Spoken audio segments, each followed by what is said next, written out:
Okay, so some may have heard of this data dump that was leaked onto the internet called BlueLeaks.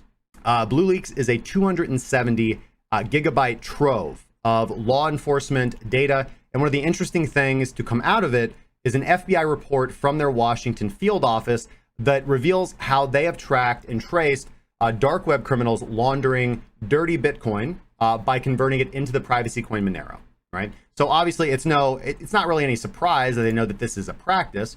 For those of you guys who did not know, Monero is a privacy coin. It is very difficult to trace. Bitcoin is pseudo-anonymous, but it's also highly valuable, so it's desired. And Bitcoin was for a very long time used as the primary form of currency on the dark web. Dark web has generally shifted to Monero because it is much, much harder to trace, and it offers a few more advanced methods. But what is really happening is there's still the currency conversion, right? And that's the weak point, right? There's still a place here of weakness. There's a zone of weakness, and that is the Bitcoin getting converted to Monero going in, and the Monero getting converted to Bitcoin going out, right?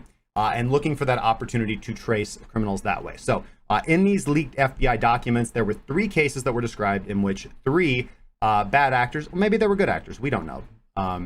They used a crypto exchange based in Panama called MorphToken to launder crime-related Bitcoin by converting the Bitcoin that was generated through criminal activities into or received in return for goods and services that are illicit, by converting that Bitcoin into Monero. And there were 2 dark web markets at the center of these cases, including Apollion and Cryptonia. I've never even heard of those 2. Maybe I'm just not as cool as I thought. So, all right. So as early as January 2020, the FBI had identified the individuals responsible that were operating on these particular dark web markets that sent at least, now I'm kind of, this number's kind of silly, 11 Bitcoin to MorphToken for conversion into Monero. I mean, listen, guys, 11 Bitcoin times price in January, I'm just going to say 9,000, okay? $99,000, okay? Really? Why is my tax money going to, preventing $100,000 in dark web cocaine sales? So, libertarian stab right here. I got to take this opportunity. I don't support, or I don't advocate the use of substances. Okay, I think that a life is going to be much, much better. My life is much, much better without the use of those. Coffee doesn't count. Don't get on my back. But for those individuals who want to do what they want and they're not hurting other individuals, I mean, the numbers on this are clear. The economics on this are clear. The libertarian and the anarchist argument on this is very, very clear. And I think it's pretty much it is inarguable that I think there is far more harm done to society from this punitive legislation and this attempted outlawing of, consumption. So this is silly. And we're going to have all these problems. And I mean, we are really talking about stepping over dollars to pick up pennies here. 11 Bitcoin, $99,000. I mean, how much money was invested by the federal government to do all of this? Certainly millions of dollars.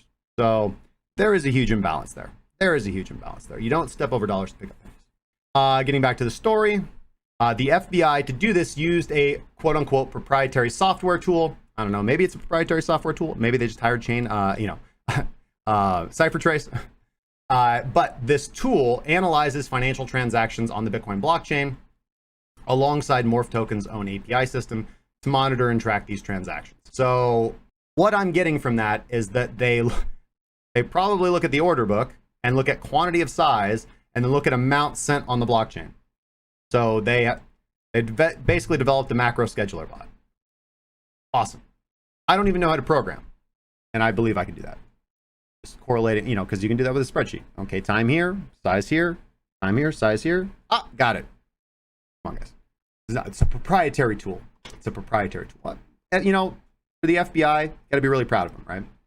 This is probably big work for them. They have learned how to use Excel. The FBI also looked at commission fees that were paid to the management of the Cryptonia marketplace by looking at Bitcoin transactions completed between May and September of 2019, which showed that they too are the individuals that were responsible for managing this Cryptonia dark web marketplace, moved their Bitcoin to addresses associated with MorphToken, the Panama exchange, that converted and laundered them using Monero. According to these reports, every transaction that the FBI tracked via MorphToken's API was somehow converted to Monero. So in November 2019, the FBI also identified at least 4 dark web vendors who sent Bitcoin drug sale proceeds to MorphToken. It annoys me, right? I mean, I have a slightly different opinion when we're talking about like maybe highly violent criminal gangs. Certainly not supportive of those. And by the way, legalizing substances generally gets rid of those. It's only when you have a dark market that you get violent criminals that run the dark market. When you have a legal market, like when I go to if I were to go to the gas station to buy a can of beer or buy a pack of cigarettes, I do not have to negotiate with any mafiosos. I do not have to negotiate with any cartels because it's legal. And you've got the biggest cartel of them all, the government, that's like, no, that's our territory. But why they don't want to slice of that pie, I will never understand. Eventually, I'll figure it out. The majority, I mean, overwhelmingly, like who most likely purchases substances on the dark web? Probably your recreational, boring computer nerds to some degree. Come on, this is not money well spent. So the report goes on to explain that despite MorphToken offering to convert Bitcoin into 5 different cryptocurrencies, they pretty much just said that as fluff. Almost all their conversions came from dark web market actors, and the purpose of sending the Bitcoin to MorphToken exchange was to convert Bitcoin into Monero. In these scenarios, the FBI explicitly operates under the assumption that these individuals are not chain hopping into Monero with the intent of portfolio diversification, but of course explicitly for the purpose of hiding their tracks and laundering the money. And MorphToken is an instant crypto exchange, so that allows users to instantly hot swap conversions of one cryptocurrency to another on the fly without having to have an account or anything like that. Very similar to like doing a transaction, no KYC. Okay, so MorphToken is of course incorporated in Panama. That's a jurisdiction that has not implemented any regulations for virtual currencies or cryptocurrency exchanges. And through leaks like the Panama Papers, Panama has become synonymous with bank secrecy.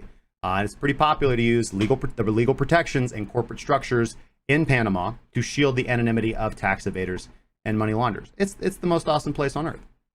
All right, so we can talk about kind of Monero's properties here, obviously being designed for privacy, but kind of the takeaway from this is, surely law enforcement cracking down on crime, in my opinion, is a good thing, right? But is this a good thing for Bitcoin? Probably yes. The fact that Bitcoin is utilized for illicit activities doesn't really mean anything negative, in my opinion, because more crime is done with Benjamins rather than the blockchain, right? There's a reason most dollar bills carry traces of cocaine. And the fact that criminals adopt the technology first and utilize it first just goes to show how powerful and useful it is. Monero, on the other hand, because it seems that its kind of main purpose here, as far as I've seen, is to somewhat launder money. And I get Monero, like I support Monero, but it has these aspects of it that I think will make it very, very hard to achieve kind of the regulatory seal of approval, which it seems Bitcoin will be kind of primed to do. And I think that means that, and we've already seen this with the travel ban rule. Monero already getting hit. A lot of exchanges already delisting Monero, which reduces the liquidity pool for it. But if its built-in privacy features make it very popular for those who do want to highlight security and privacy. And privacy is extremely important for us to have in our transactions, right? Digital privacy is an aspect of liberty. Privacy is freedom. So I just think that this is bad for Monero moving forward. I would argue that it's bad for Monero moving forward. Even though we're seeing it develop a use case, it's not a use case that we want. And with Bitcoin, again, it has more use cases than that. But I think that Monero is going to have a hard time moving forward ahead. And again, it's kind of reasons like that I don't really consider Monero or privacy coins in general a good investment. I never really have. But it's because it's easy to predict a future where you can see privacy coins specifically being targeted by governments and being outlawed and removed from any mainstream or legitimate exchanges. Which, if you want to kill a crypto, take it off of Binance. But what do you guys think? Like, how do you guys think this is going to affect cryptocurrency in the future? How do you guys think this is going to affect Bitcoin? How do you guys think this is going to affect Monero? And overall, kind of what are your thoughts about generally the story, or dark webs in general. Let me know what you guys really think on it.